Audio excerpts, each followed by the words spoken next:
I wish I had the archives. Chapter 5, Lola Real. Back into the importance of FNAF World. As many of you know, Scott has his website, scottgames.com, where there's always some new teaser image and stuff hidden in the source code. And on there right now is a really cool teaser for the next FNAF game coming out in 2020. Clearly, by looking at it, it's a FNAF Stranger Things crossover, considering the 1980s era neon-themed mall straight out of season 3 of that show. But what's a little less well known, though, is Scott's second site, FNAF World. Yeah, you're back. Yay! Ethan, what are you doing? What is that noise? Oh, Sorry, I got to go. See you later. see ya. It's talking, the other person.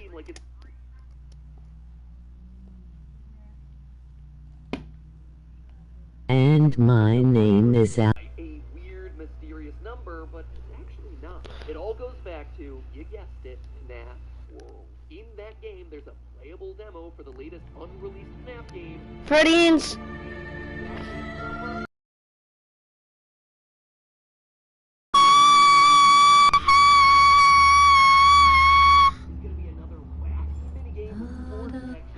If you're wondering what that was, Ethan, you know how when you start chapter 5, the noise is like... I know that song. Everyone knows that song. Who are you? Why are you here? I was invited by an old friend, and now I can't leave. Then you know more than we do. I wish you could skip this cutscene. Ethan, don't you wish you could skip this cutscene in chapter 5? Thoughts. And the next minute, It's like a minute long. Are you gonna let me out of here? down here, strangers aren't good things. How can we trust you? We don't even know what you are. My name is Henry. I used to work here. I honestly don't know my name. So, they call me Alice. But I'm no angel. You go back and rest. We'll talk again later.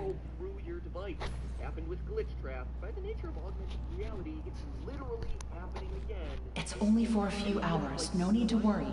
I won't go far. Only up to level 6. Just stay here. Keep an eye on Henry, okay? I'll be back as soon as I can. I promise. Don't be surprised if this franchise, as you know it, really starts to change.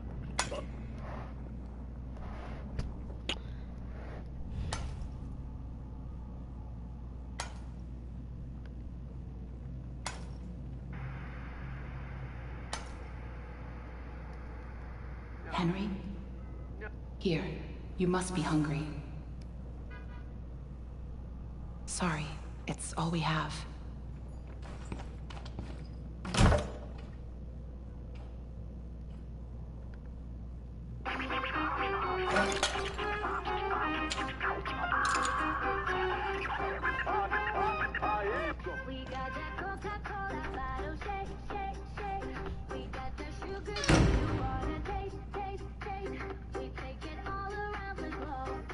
I know you're watching me. It's just a little creepy. You're the one that writes on the walls. We all do. For some poor souls down here, it's the only way they can be heard.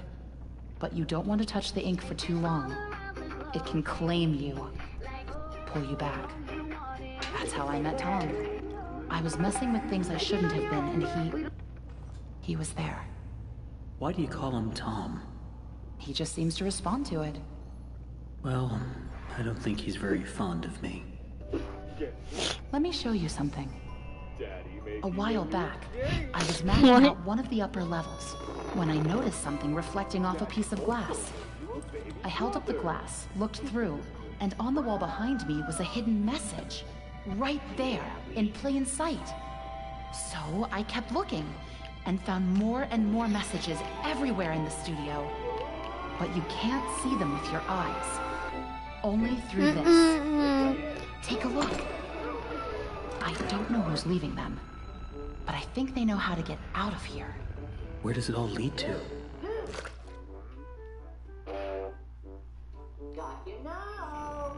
Nowhere. I followed them for a long time. Just leads me in circles. I don't think I'm meant to leave this place, Henry. But maybe you are. Alice, please let me out of here. Tom thinks you're dangerous. And what do you think? I think you're the hope I've been waiting for. Go to sleep. Maybe tomorrow will be better.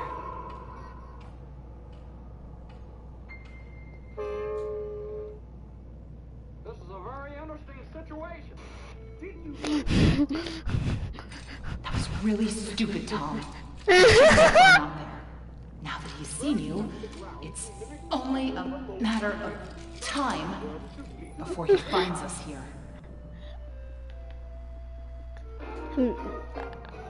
Ethan. You know what's so funny?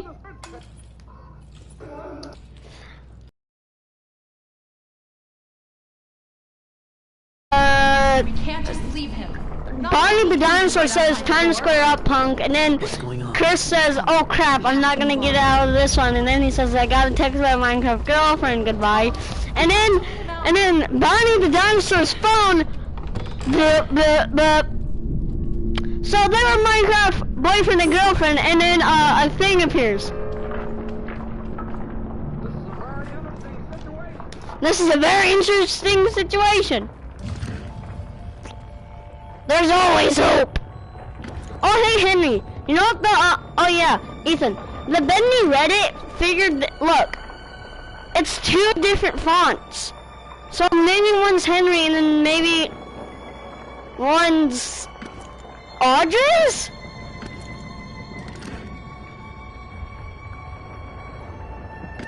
Wait, hold on.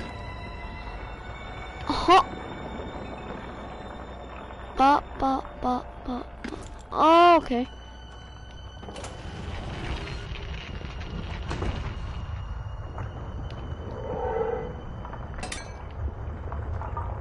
Why does Henry always get jet pipes and not anything else? Like, yeah, I know the first weapon was an axe.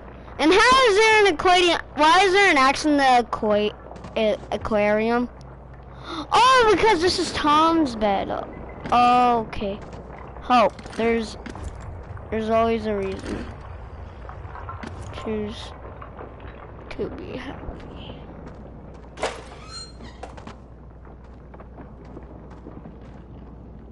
Anyone on? No one making sleep. Follow me. Follow me. Then you'll see. Follow. The truth is hard to swallow. Follow me. Then you'll see.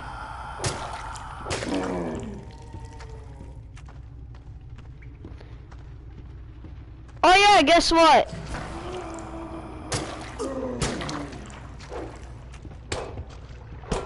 Behind this wall right here, you see this wall? Well, you can't, but you know the wall with the bed in chapter 5? Well, there's a secret door back there. When you hack the game.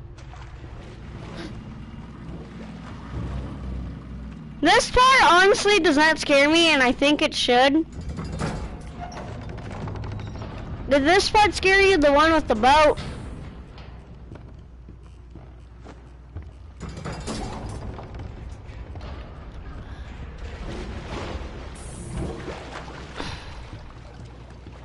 It's so easy to do on mobile. On PC it'd probably be hard because I'd be like, no. On PS4 it's intermediate.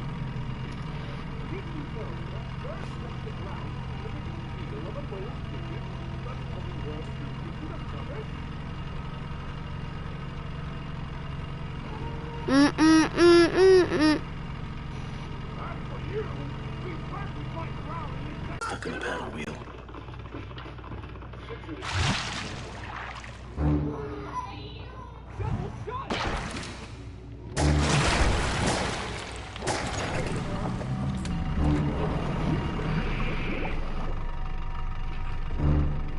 And click.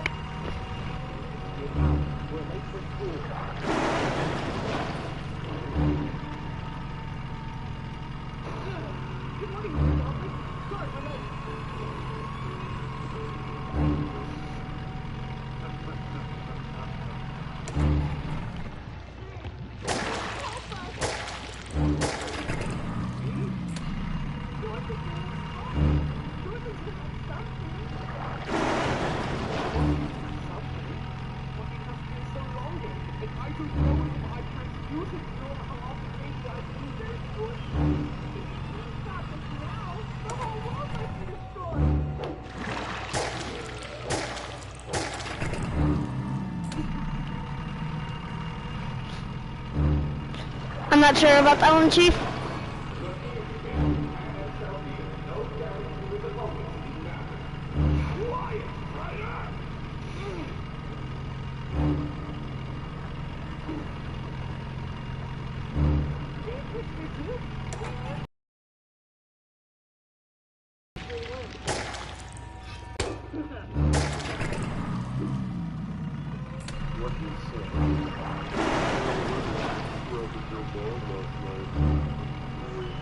Possible translation.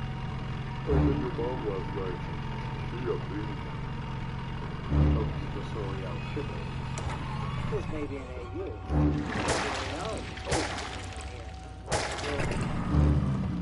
Reaction from everyone. This sense is never. Maybe you want to.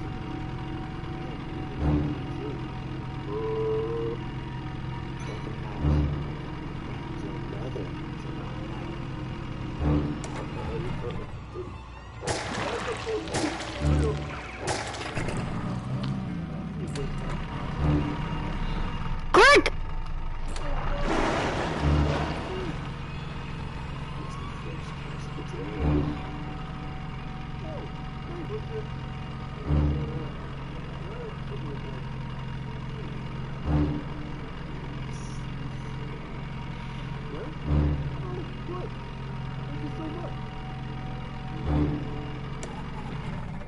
Tastes like chicken.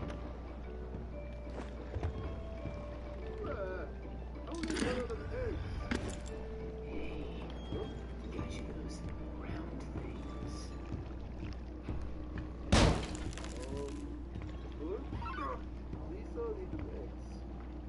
Oh my god! I know. You're fucking sick, man!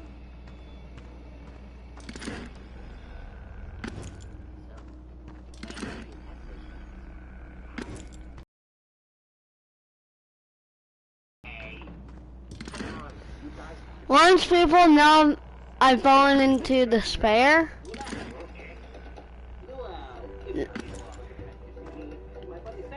hi Sammy, he'd abandon. Gave you everything, and you left me to rot. Why? Why? Let me heal, Sammy. Don't you dare hit me!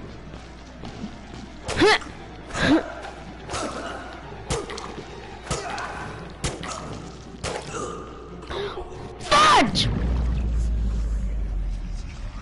I think that's like the first time I died on the Sammy fight.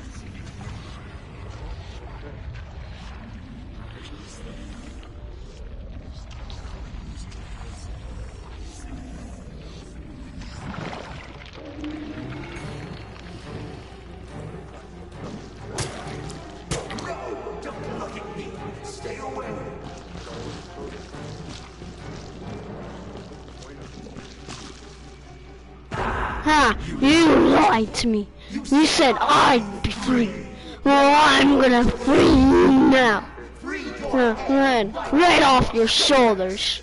Sheep, sheep, sheep. It's time.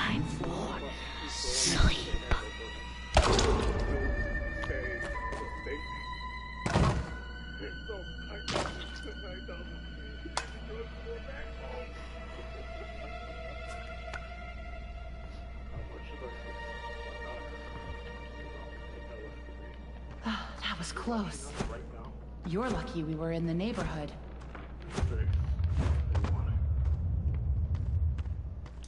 Was that him? I don't think so. The Searchers and the Lost Ones built this place. Sammy must have been keeping them at bay, now that he's gone. Looks like we're in for a fight. Get ready. Watch out! Here they come!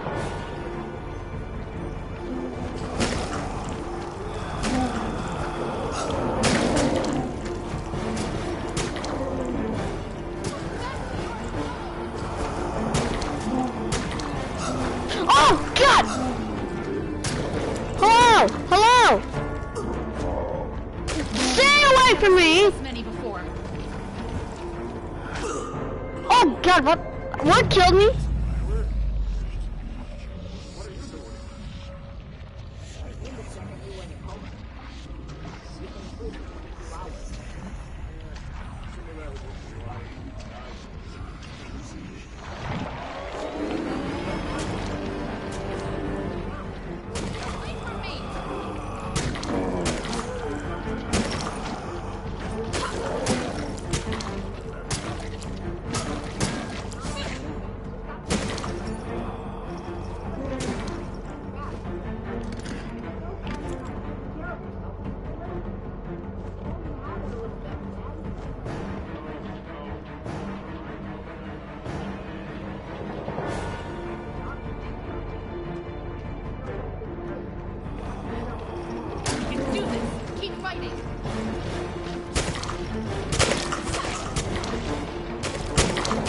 Oh my God, that one had a plank of wood. Minor Searchers.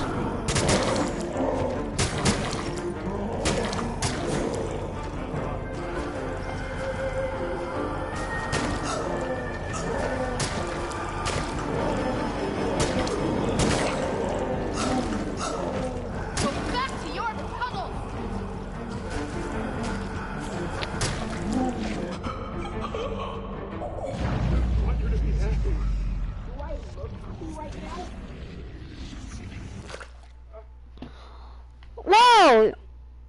Okay, You can pause in the death thing. I'm scared. I'm scared to tell you because you always do the best.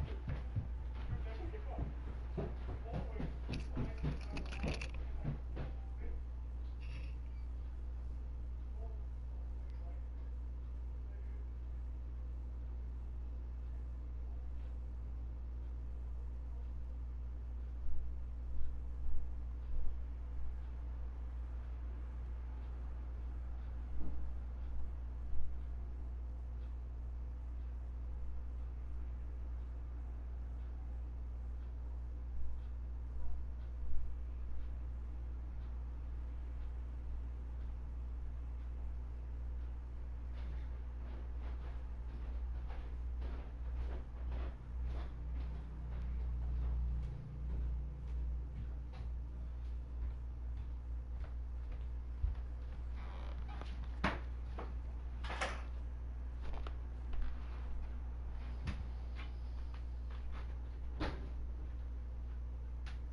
so good.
Honey, dinner's ready.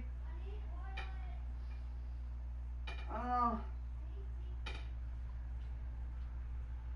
not sure where it's at. Hold on, I'm coming.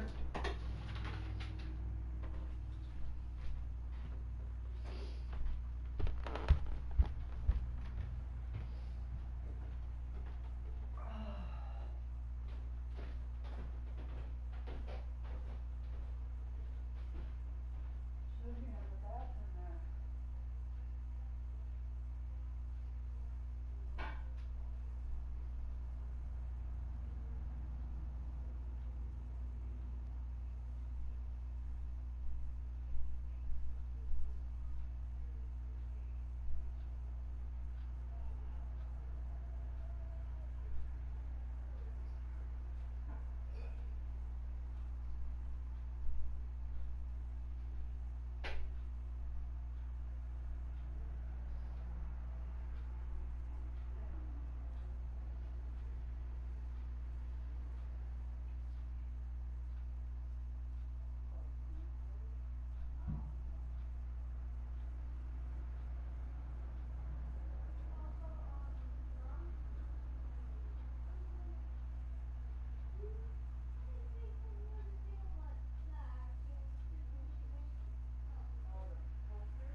Chestnut is... Stop saying that! Knock it off.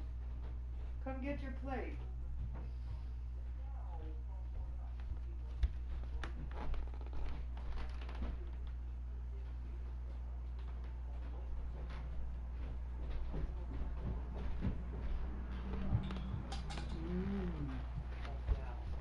Those potatoes, those homemade potatoes with ham, and your pork chop. Hello?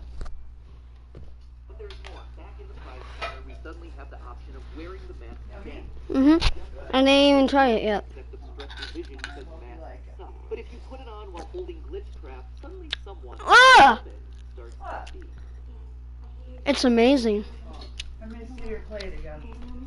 I I forgot to put juice on your meat. Yeah, that's right. I knew something felt wrong.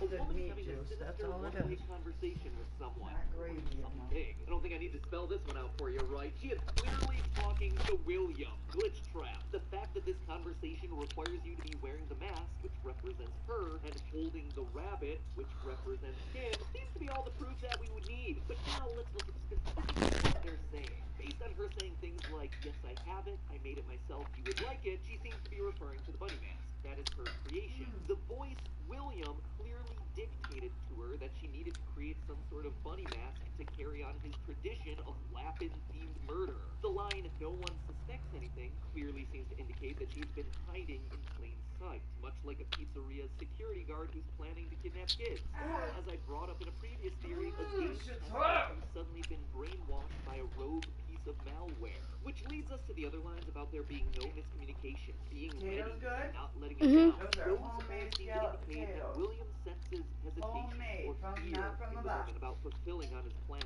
This is reinforced by the name of this Mama, good voice cook? character. On Scott's Voices.com page, where he tends to hire out actors for their various roles in the game, the listing was named Reluctant Follower. So this woman is clearly a devotee of Afton, but she's hesitant. I mean, going so far as to actually kidnap kids and, turn them into remnant soup or something is a lot to ask anyone, honestly. It's also important to note here that the word reluctant doesn't necessarily mean unwilling. I mean, it can, certainly, but in this case, it seems like she's trying to please her master, William Afton, saying things like, I think you would like it, and convincing herself that this will be fun. It's not that William has control over her body and is forcing her to do things, she's just nervous to take that final leap.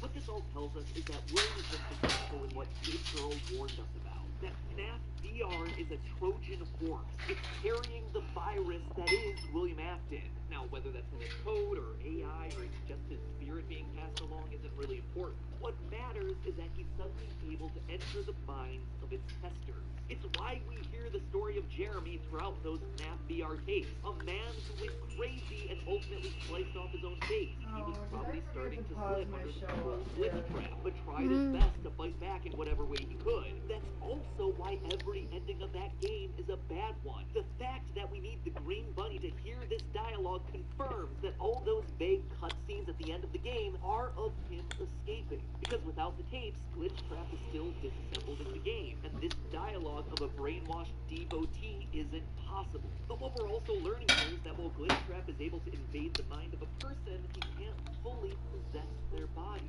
He's limited to only being a voice inside their head. He has to convince them to do his bidding and continue to push them to fulfill their mission. Masked Girl is scared, she's hesitant, she's reluctant, and must be cajoled into acting on William's wishes. She's slowly descending into madness. And wait a minute, why does that sound so familiar? Oh yeah, because it's one of the upcoming projects Scott's been teasing for the better part of the last year. It's a pretty accurate title for a game where your villain starts as a normal game tester, but then is forced to listen to the voice in her head telling her to kill. It's also worth noting that there's a similar conversation currently hidden in the source code of Scott's website, except here we actually see both sides of the conversation. Stay the course. I will. You hungry, Chewie? I will. Don't let anyone lead you astray. I won't. Have you selected one? I have. That line of "don't let anyone lead you Have astray" some more meat. stands out. Again, reinforcing this idea that the followers aren't fully under Afton's control, that they can be swayed or saved in some way, just like I people want you to in a eat your real ham and cult. potatoes. It looks Try like it, he bud. might be able to Ham. use his innocence Yeah. and grasp Where's the ham? Homemade ham and potatoes. Try it. And where will those crimes be happening? Well, a few weeks ago, this You was want to the eat Just those Stop before you have website, more just meat? more cool 80s fantastic snap teasers for the new game that's coming out in 2020. Did I do a But when the good full job? Dreadbear DLC was released, the I image love got that you altered always slightly want to seconds this. when Mama Notice those cooks. floppy ears? Looks like our new killer might be on the hunt in the mall. Looks like 2020 found itself a new female roast FNAF was so killer. big, If I she's had to truly cut working a undercover quarter with of it no one off to suspecting fit it in the anything, pan. clearly she must be a mall cop, segueing to a murder scene near Spencer's Gifts. And I would end it there, except we can also figure out her name. Brightening images, digging through source code, that is so FNAF 1.0. At this point, the series is 5 years old. It's matured, and the fan base has matured, and the way that we're able and perhaps even expected to dig for clues has gotten significantly more advanced. It's like an arms race. Scott finds a new way to hide clues, one person in the community breaks the code, and suddenly it's in our tool belt. Next time he releases something, boom, we immediately whip that tool out. That sounds wrong. Maybe let's not whip out our tools. Instead, smartly and respectfully remove that tool from our tool belt and apply it to the problem at hand. An example of this, brightening images. The first 1 or 2 times Scott did this, it was completely unique. No developer had ever really done anything like that before, and as a result, it took a little while to discover his hidden messages. And after 1 or 2 times, now we know it's a trick you can use so no one even bothers to look at the image itself. It's just straight into those contrast sliders. The same thing with looking at to look at discover his hidden messages. But after 1 or 2 times, now we know it's a trick you can use so no one even bothers to look at the image itself. It's just straight into... I forgot to add more juice. Oh, I did add it. I'm sorry. I want some more. You want more? No. Okay. Those contrast sliders. The same thing with looking at source code, the same thing with digging through game files, and on and on. With each one slightly more complicated than the last. And now we've unlocked ourselves a brand new clue finding technique. In the source code for Scott's site, the shadow image and its previous form were both named the same thing, 7_1. Snap 7 teaser 1, nothing too exciting there. But that's only the name that Scott wants us to see. You see, I learned a lot from making an ARG over the last year, and one of the biggest tricks was that images can be opened as text files using a program like Notepad, and that the text often reveals a lot of secrets about the history of a given image. Like here, if I open up a JPEG of one of our Minecraft thumbnails, you can see that it was saved using Adobe Photoshop, even down to the specific version. You can even see that there are some text layers here, and what those text layers are called, labeled title, hardwood, and ouchie tree. We're very creative with our layer titles. Anyway, if you open up the first of these 2 Scott Games image files on the site, you see that even though it's called 7_1 in the source code, its original file name was Glamrock Fred Poster. Very cool, eat your heart out Stranger Things in American Horror Story. It's FNAF's turn to revisit the era of big hair and even bigger shoulder pads. So, we know in 2020, in this new game, we're going to be introduced to the Glamrock animatronics. Very cool, gnarly, totally tubular. No, that was a 90s thing. Wicked, I think, was an 80s thing. Anyway, if you open up the new version of the image, the one with the rabbit shadow, we see that the true file has been changed. It's no longer the new name of our killer. It's an odd one to be sure, but I honestly don't think that's it. I actually think it's probably a combination of her real name, Vanessa, and her mask. The White Rabbit, or Bunny, Vanessa Bunny, Vanny. Just like Will Trap and Mike Bot and all the other weird ship names we have in this franchise. Every time. So there you have it, my friends. Preview of the coming events in the FNAF. You excited for the new FNAF game that's coming out this year?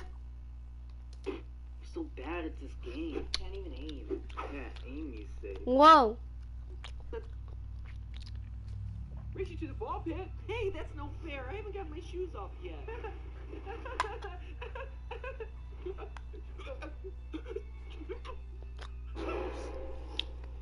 Made it. Ozzy.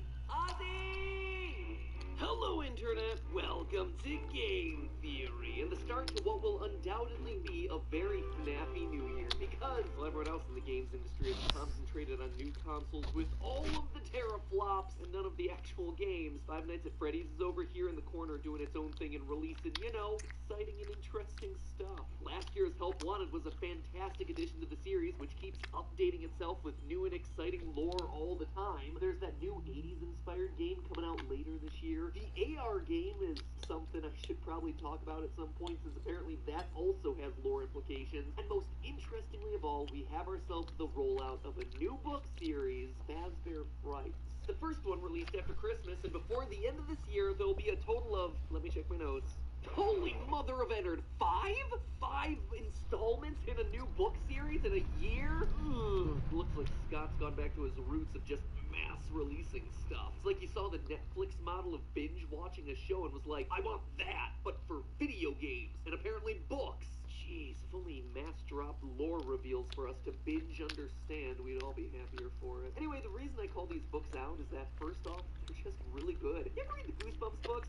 I definitely did. Every single one. Night of the Living Dummy and Ghost Next Door every day, fam. Well, Fazbear Frights is just a modern version of those, with each book containing 3 short horror stories all set within the FNAF universe. And true to them being a part of the franchise, they aren't afraid to get super bleak. Today's episode is going to go into detail for the first 3, so if you want to read them blind, consider this your spoiler warning. Anyway, to give you a sense of tone, one story ends with a girl finding her severed body parts hidden away in plastic bags, only to then realize that she herself has been piece by piece replaced with a robotic body. In another, a teenage girl's imprisoned and forced to choose the way in which she is gonna die, with options ranging from boiling alive to electrocution to decapitation. She chooses the decap attack. Dear FNAF tubers, I know we were all super worried about Kappa coming in and striking us down, but when we're covering stories like these, I think we're pretty darn safe. But of course, I wouldn't be talking about all this on Game Theory if it wasn't for the lore. These aren't just random horror stories. Each one is connected back to characters and locations that we know from the original games.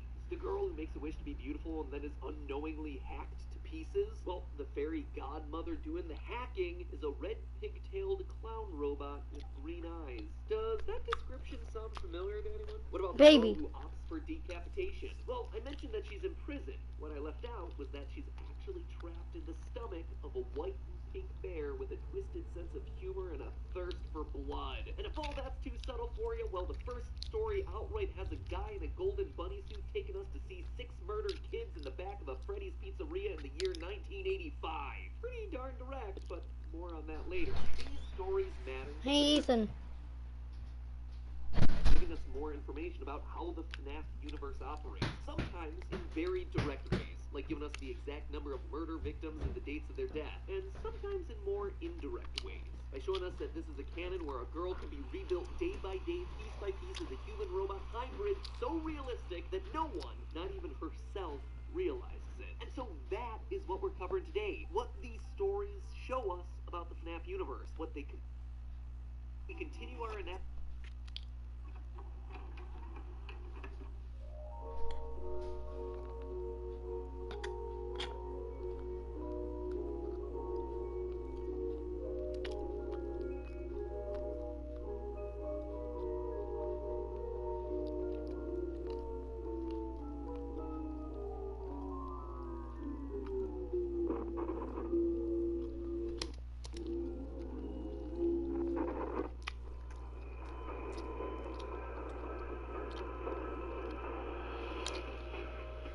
Hello, Internet! Welcome to Game Theory, where today we continue our analysis of FNAF's newly released ghost story.